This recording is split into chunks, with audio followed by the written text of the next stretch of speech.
Hello friends. आज की इस वीडियो में हम कंप्यूटर के 25 मोस्ट इंपॉर्टेंट क्वेश्चन देखेंगे जो आपके सभी आने वाले एग्जाम के लिए महत्वपूर्ण है। तो इसलिए वीडियो पूरे एंड तक देखते रहिए। तो चलिए आज का वीडियो शुरू करते हैं। तो यहाँ पर आज का पहला क्वेश्चन है, निम्नलिखित में से किसे कंप्यूटर का पितामह कहा जाता है। तो देखिए, जितने क्वेश्चन मैं आपके लिए इस वीडियो में लेकर आया हूँ, अगर आपको इनमें से किसी का भी आंसर पता है तो आप नीचे कमेंट बॉक्स में बता सकते हैं, ताकि आप इस वीडियो के माध्यम से हमारा रिवीजन कर सकें।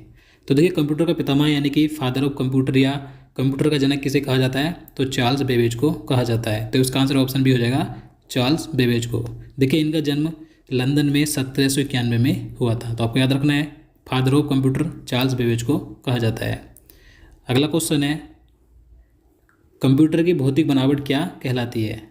तो देखिए, आप सभी जानते हैं जो कंप्यूटर की भौतिक बनावट होती है क्या कहलाती है, हार्डवेयर कहलाती है। तो इसका आंसर ऑप्शन भी हो जाएगा हार्डवेयर। देखिए, कंप्यूटर के वे भाग जिन्हें हम देख सकते हैं, छू सकते हैं, तो उसे हार्डवेयर कहते हैं। जबकि जो सॉफ्टवेयर होता है, इसे हम ना ही छू सकते हैं ना ही इसे हम देख सकते हैं। देखिए, सॉफ्टवेयर के आधार पर ही कंप्यूटर का हार्डवेयर कार्य करता है। तो आपको याद रखना है। अगला क्वेश्चन है, वह हार्डवेयर डिवाइस कौन सी है जिसे आमतौर पर कंप्यूटर का ब्रेन कहा जाता है।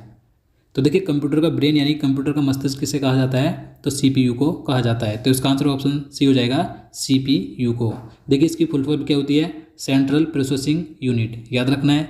देखिए, यह कंप्यूटर का नियंत्रक भाग होता है जो कंप्यूटर के सारे कार्यों को नियंत्रित करता है तथा यह इनपुट को आउटपुट में रूपांतरित भी करता है। तो आपको याद रखना है, कंप्यूटर का ब्रेन सीपीयू को कहा जाता है। अगला क्वेश्चन है, इंटीग्रेटेड सर्किट चिप का विकास किसने किया था। तो इसका आंसर ऑप्शन सी हो जाएगा, रॉबर्ट नोयस और जैक किल्वे ने। इन दोनों ने मिलकर इंटीग्रेटेड सर्किट चिप यानी कि आईसी चिप का विकास किया था। देखिए, जो इंटीग्रेटेड सर्किट चिप होती है, इस पर सिलिकॉन की परत होती है। तो ये क्वेश्चन कई बार पूछा जाता है कि इस पर कौन सी परत होती है, तो सिलिकॉन की परत होती है। देखिए, इसे एकीकृत परिपथ, सूक्ष्म परिपथ, सूक्ष्म चिप और सिलिकॉन चिप के नाम से भी जाना जाता है। याद रखना है। अगला क्वेश्चन है, चुंबकीय डिस्क पर किस पदार्थ की परत होती है। तो देखिए, जो चुंबकीय डिस्क है, यह एक कंप्यूटर मेमोरी डिवाइस है जिस पर आयरन ऑक्साइड की परत होती है। तो इसका आंसर ऑप्शन हो जाएगा आयरन ऑक्साइड की। अगला क्वेश्चन है, कंप्यूटर में किसी शब्द की लंबाई किससे मापते हैं। तो देखिए, कंप्यूटर में किसी शब्द की लंबाई बिट से मापी जाती है। तो इसका आंसर ऑप्शन भी हो जाएगा बिट से। और देखिए, अगर आपसे क्वेश्चन पूछा जाए कि कंप्यूटर मेमोरी की सबसे छोटी इकाई कौन सी है, तो बिट है। बिट कंप्यूटर मेमोरी की सबसे छोटी इकाई है। और देखिए, मैं आपको बता दूं, 8 बिट मिलकर 1 बाइट बनाते हैं, यानी कि 8 बिट बराबर 1 बाइट होता है। और 1024 बाइट बराबर 1 केबी यानी कि 1 किलोबाइट होता है। इसी प्रकार से 1024 केबी बराबर 1 मेगाबाइट होता है, यानी कि 1 एमबी होता है। 1024 एमबी बराबर 1 जीबी यानी कि 1 गीगाबाइट होता है। और 1024 जीबी बराबर 1 टेराबाइट होता है। 1024 टेराबाइट बराबर 1 पीबी यानी कि 1 पेटाबाइट होता है। तो इसी प्रकार से एक कंप्यूटर मेमोरी की इकाई होती है। लेकिन कंप्यूटर मेमोरी की सबसे छोटी इकाई होती है बिट, जो कि कई बार एग्जाम में पूछी जाती है। याद रखना है। चलिए अगला क्वेश्चन देखते हैं, अक्षरों तथा चिन्हों को बाइटों में स्टोर करने की विधि को क्या कहते हैं। तो इसका आंसर ऑप्शन डी हो जाएगा, कोडिंग सिस्टम। तो देखिए, अक्षरों तथा चिन्हों को बाइटों में स्टोर करने की विधि को कोडिंग सिस्टम कहा जाता है। तो आपको याद रखना है। नेक्स्ट क्वेश्चन है, 1024 बाइट बराबर क्या होता है। तो मैंने आपको पहले बता दिया, 1024 बाइट बराबर होता है 1 केबी यानी कि 1 किलोबाइट। तो इसका आंसर ऑप्शन डी हो जाएगा 1 केबी। नेक्स्ट क्वेश्चन है, किसी प्रोग्राम में बग क्या होता है। तो देखिए, किसी कंप्यूटर प्रोग्राम में बग शब्द का प्रयोग एरर, त्रुटि, दोष, गलती को वर्णित करने के लिए किया जाता है। तो कंप्यूटर प्रोग्राम में बग शब्द का प्रयोग होता है एरर के लिए। तो इसका आंसर ऑप्शन भी हो जाएगा एरर के लिए। अगला क्वेश्चन है, डिजिटल कंप्यूटर किस सिद्धांत पर कार्य करता है। तो देखिए, जो डिजिटल कंप्यूटर होता है, ये गणना के सिद्धांत पर कार्य करता है। तो इसका आंसर ऑप्शन हो जाएगा गणना के सिद्धांत पर। नेक्स्ट क्वेश्चन है, सर्वाधिक तेज गति का प्रिंटर कौन सा है। तो देखिए, इस क्वेश्चन में बताना है कि सबसे तेज गति वाले प्रिंटर कौन से होते हैं। तो इसका आंसर ऑप्शन ए हो जाएगा, लेजर प्रिंटर। लेजर प्रिंटर सबसे तेज गति वाले प्रिंटर होते हैं। ये सबसे तीव्र गति से किसी सादे कागज पर उच्च गुणवत्ता वाले अक्षर और चित्र छापते हैं। तो आपको याद रखना है। अगला क्वेश्चन है, सुपर कंप्यूटर अन्य कंप्यूटरों से किस संदर्भ में भिन्न होते हैं। तो इसका आंसर ऑप्शन सी हो जाएगा, परिकलन क्षमता एवं बृहत स्मृति भंडार अधिक होता है। तो देखिए, आप सभी जानते हैं जो सुपर कंप्यूटर होते हैं, ये सबसे शक्तिशाली कंप्यूटर होते हैं। तो देखिए सुपर कंप्यूटर में हजारों प्रोसेसर होते हैं जो कि प्रति सेकंड में अरबों खरबों गणना कर सकते हैं, तो आपको याद रखना है। आगे है, निम्नलिखित में से कौन सी वैज्ञानिक कंप्यूटर भाषा है। तो देखिए मैं आपको बता दूं, कंप्यूटर प्रोग्रामिंग की बहुत सारी भाषाएं होती हैं, तो इस क्वेश्चन में बताना है कि इनमें से कौन सी वैज्ञानिक कंप्यूटर भाषा है। तो इसका आंसर ऑप्शन सी हो जाएगा फोरट्रान। इसका पूरा नाम होता है फॉर्मूला ट्रांसलेशन। देखिए इस भाषा का प्रयोग वैज्ञानिक गणनाओं हेतु किया जाता है। तो ये जो फोरट्रान है ये वैज्ञानिक कंप्यूटर भाषा है, याद रखना है। नेक्स्ट क्वेश्चन है, कोबोल भाषा किस लिए उपयोगी है। देखिए बताने कि ये जो कोबोल भाषा ये किस लिए उपयोगी होती है, तो इसका आंसर ऑप्शन हो जाएगा व्यावसायिक कार्य के लिए। देखिए कोबोल भाषा का प्रयोग वाणिज्यिक कार्यों में किया जाता है, यानी कि व्यवसायिक कार्यों के लिए किया जाता है। अगला क्वेश्चन है, बेसिक भाषा का प्रयोग निम्न में से किस कार्य के लिए किया जाता है। तो इसका आंसर ऑप्शन डी हो जाएगा प्रारंभ में सरल भाषा को सिखाने हेतु। तो देखिए जो कंप्यूटर की बेसिक भाषा होती है इसका प्रयोग प्रारंभ में सरल भाषा को सिखाने के लिए किया जाता है। नेक्स्ट क्वेश्चन है,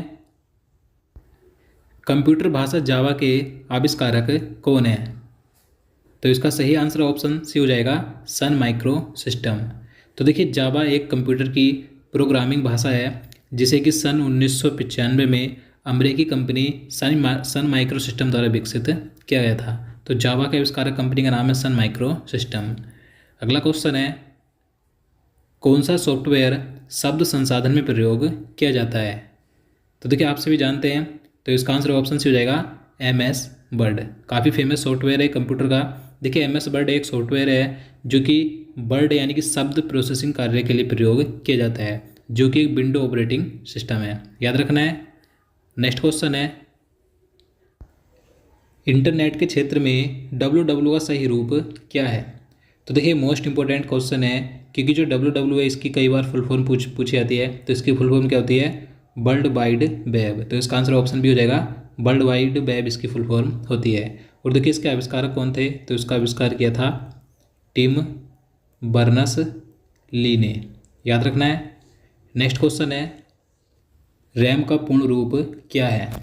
तो देखिए आप सभी जानते हैं कई बार एग्जाम में रैम और रोम की फुल फॉर्म पूछी जाती है। तो रैम की फुल फॉर्म क्या होती है, रैंडम एक्सेस मेमोरी। तो इसका आंसर ऑप्शन ही हो जाएगा रैंडम एक्सेस मेमोरी रैम की फुल फॉर्म होती है। और देखिए ये कंप्यूटर की अस्थायी मेमोरी होती है। और जो रोम होती है इसकी फुल फॉर्म क्या होती है, रीड ओनली मेमोरी। और ये कंप्यूटर की स्थायी मेमोरी होती है। तो आपको दोनों याद रखनी है। अगला क्वेश्चन है, कंप्यूटर में जाने वाले डेटा को क्या कहते हैं। तो इसका आंसर ऑप्शन सी हो जाएगा इनपुट। तो देखिए काफ़ी आसान है, कंप्यूटर में जो डाटा जाता है तो वो तो इनपुट होता है, और जो डेटा प्रोसेसिंग होने के बाद उपलब्ध जानकारी को आउटपुट डिवाइस की सहायता से प्रस्तुत किया जाता है तो वो आउटपुट होता है। अब देखिए यहाँ से क्वेश्चन पूछे जाते हैं कि इनपुट डिवाइस कौन सी है और आउटपुट डिवाइस कौन सी है। तो मैं आपको इनपुट डिवाइस बता दूँ, इनपुट डिवाइस कौन कौन सी होती है, जैसे कि कीबोर्ड, माउस, स्कैनर, माइक्रोफोन आदि। बात करें आउटपुट की, आउटपुट डिवाइस कौन कौन सी होती है, जैसे कि screen, monitor, earphone, printer, projector आदि। तो आपको दोनों का एग्जाम्पल याद रखने, कई बार एग्जाम में पूछे जाते हैं। अगला क्वेश्चन है, कंप्यूटर के भाग जो जोड़, घटाव, गुणा, भाग और तुल्यात्मक कार्य करता है तो उसे क्या कहा जाता है, तो उसे कहा जाता है ALU। तो इसका आंसर ऑप्शन हो जाएगा ALU। इसकी फुल फॉर्म होती है arithmetic logic unit. Next question है, LCD का पूरा नाम क्या है। अब देखिए कई बार एग्जाम में LCD और LED की फुल फॉर्म पूछी जाती है, क्या होती है, तो LCD की फुल फॉर्म होती है लिक्विड क्रिस्टल डिस्प्ले। तो इसका आंसर ऑप्शन डी हो जाएगा लिक्विड क्रिस्टल डिस्प्ले, ये LCD फुल फॉर्म होती है। बात करें LED की, तो LED की फुल फॉर्म होती है लाइट इमिटिंग डायोड। दोनों याद रखनी है। अगला क्वेश्चन है, क्वेश्चन नंबर 24 है, CTRL, शिफ्ट और ALT को कौन सी की कहा जाता है।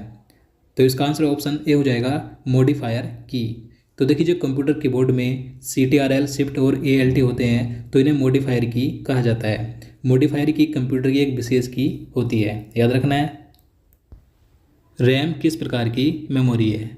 तो देखिए जो रैम होती है यानी कि रैंडम एक्सेस मेमोरी है, यह कंप्यूटर की मुख्य मेमोरी यानी कि प्राइमरी मेमोरी होती है। तो इसका आंसर ऑप्शन डी हो जाएगा मुख्य मेमोरी होती है।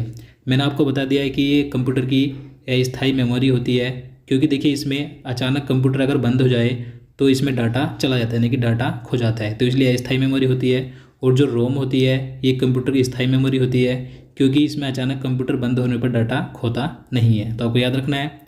तो दोस्तों आज के लिए इतना ही। उम्मीद करता हूँ आपको वीडियो पसंद आया हो। अगर आपको वीडियो अच्छा लगा हो, आपके लिए हेल्पफुल हो, तो प्लीज़ वीडियो को लाइक और शेयर करना, साथ ही चैनल को भी सब्सक्राइब कर लेना। तो चलिए मिलते हैं किसी नई वीडियो में। जय हिंद, जय भारत।